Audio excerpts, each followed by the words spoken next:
يا أيتها النفس المطمئنة ارجعي إلى ربك راضية مرضية فادخلي في عبادي وادخلي جنتي.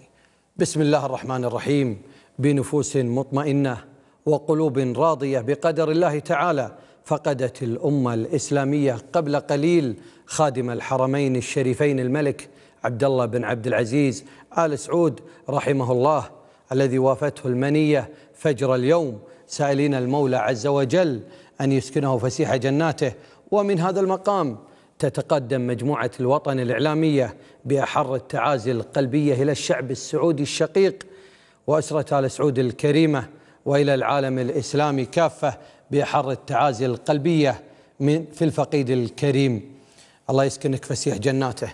وأعلن اليوم عن مبايعة خادم الحرمين الشريفين الملك سلمان بن عبد العزيز ملكا للبلاد، ومبايعة صاحب السمو الملكي الأمير مقرن بن عبد العزيز وليا للعهد.